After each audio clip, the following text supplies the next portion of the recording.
although the UK produces people of the same level of intelligence as America, we have 5 times less entrepreneurs. And it's because of our mindset surrounding, almost in the UK, we're led to believe that success is like a zero-sum game, where if you're gaining, other people are losing. If money's going in your pocket, it's because you're robbing other people. Whereas in America, they go, I'm going to start a successful business so I can hire people, so I can pay people's pensions, so I can provide for people. You know, like in the UK, there's almost like a negative connotation to success, especially if you go above and beyond. You know, like you say there, you even say, I've got to be better than other people. Yes, but the byproduct of that is that your partner can live better, maybe leave her job, that your kids can grow up, that you can live in Spain, that you can hire people, whether it's a contractor on Upwork that lives in Uzbekistan or whether or not it's your cousin who's a graphic designer. We in the UK have this really weird way where we are so oblivious to the people that we help in the pursuit of business, and we purely see profiteering as like evil. Whereas even with the money you make, half of it's going back into the government and putting fucking legal immigrants in hotels in Folkestone. You know what I mean? Like the amount of money that you actually get to keep for your own selfish endeavors is such a small percentage. It's crazy that people still think you need to be egotistical to be successful when it's actually one of the most selfless endeavors you could really have. Because you'll be lucky to take home 20% of that money you actually make. The rest goes to other people, to the government, back into the system. Like, we're really bad at entrepreneurial ambitions in the UK. I completely agree. And I think that's why a lot of people are leaving, because they're getting sick of like the kind of control that obviously the UK has, and you make a certain amount and then how much you have to give away. And then it's almost like they keep you at a certain level. So, Duran is looking to potentially move. He's been in the same flat for like 2.5 years. And it's been great for him where he lives, but I can see he's experiencing like a bit of angst with moving. So me and my business partner, James, from the academy, we've been proactively looking at places for him. So we're looking around where he lives, Wandsworth, Clapham, and £4,000 a month doesn't go very far.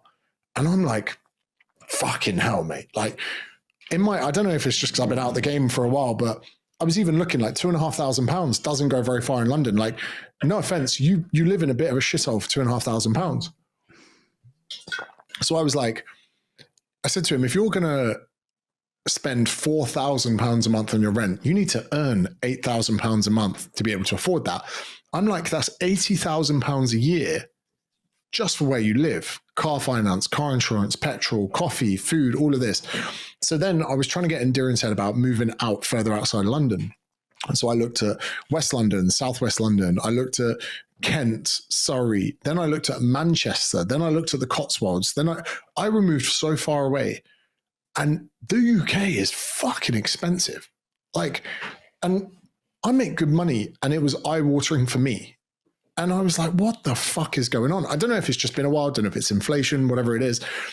But the main thing is, it's not that you're just paying £4,000 a month to live somewhere. It's what are you getting for that? And that's where I think the issue is. It's not even the cost, it's the value. And me and my business partner, again, James, we're both Brits. We actually started off in Sydney, near Sydney, Harbour Bridge, near the Opera House, near Bondi Beach. But then it gets to a point where, again, ego, finances, whatever, it makes sense for us to take a step back and actually to remove ourselves from that place we want to live to do something where we get better value. Now, I live about an hour and a quarter away from where I used to live, but I live in a place that is congruent with business, productivity. This is a spare room that I'm recording from right now.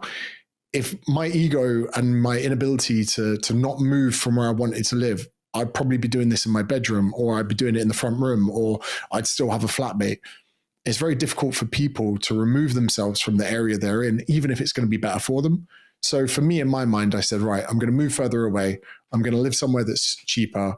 I'm going to buy I'm going to get a facility to build a gym in and an office and all of this. And I am really far away and much further away from other people, but it serves my day-to-day life better.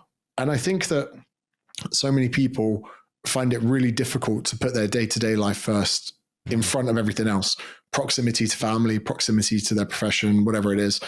But moving overseas for me, like, in Australia, although you are really, really far away, I'm probably 75 meters from the beach, and I don't spend a huge amount. My rent or my mortgage here a month is just over £2,200, which is pretty sensible considering that I'm a homeowner. I've only had my house a year or whatever. I get so much value for that. And that's what is great. Similar to probably your setup in Spain. Not just cost, but value. For that amount of money in London, I'd be unhappy. That amount of money here, I'm very happy. If I was to go live on a farm in buttfuck nowhere, it would probably be even more difficult to stay in touch with people. But again, it's that value proposition. So I think a lot of people in the UK are like, cool, I've got to spend this much in rent or this much on my mortgage. London isn't very safe. Decriminalize getting your phone nicked. You've got a lot of political issues happening. You've got, not the best weather, which even Brits are so hard-nosed to the fact that weather impacts your mood a tremendous amount. So, I think people are just getting to the point where they go, we're not getting a good deal. If the economy was great, fair enough. But the majority, the main thing that's propping up the UK's economic success is London. And if you're not in London earning money from the city, you're pretty much in a recession. And, if there's this big, moody period of low economic thresholds that's in front of us, you might as well situate you somewhere with a bit of sun, bit of nice weather. Whereabouts in Spain is it that you've gone to? It's about 20 minutes from Marbella. But yeah, the same where I live now. In Australia, they're not chavs, they call them bogans. So you imagine a bogan as mullet, goes fishing, drinks mid-strength beers, lives in high-vis and has dirty boots and drives a pickup. That's the bogan in Australia. And I'm living pretty close proximity to all the bogans, but they don't care.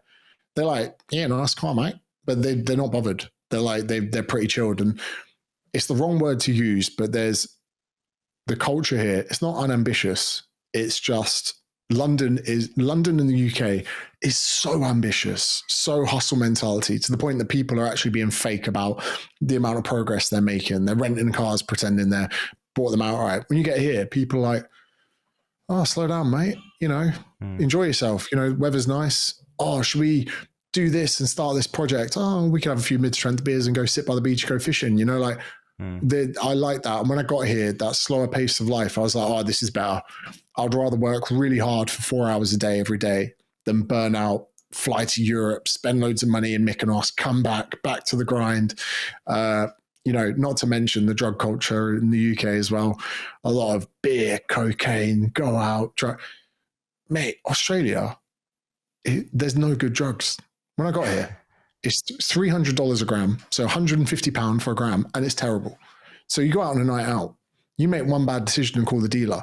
It's £150. You get it, you're like, that's not cocaine. Then they have sniffer dogs that come into pubs.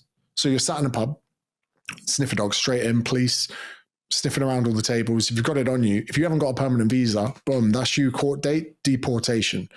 They sit outside pubs in cars, waiting for you to get in a dealer's car. If you get back out, put the lights on, pull you over, boom, deportation.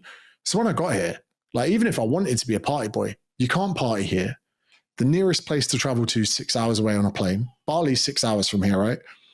The nightlife is terrible. The clubs, when I got here, had a lockout law. You couldn't get in anywhere after midnight. You weren't allowed shots after 11. And I fucking loved it. I loved it. I removed myself from all that kind of hustle mentality. Yeah. And then here you're forced to chill.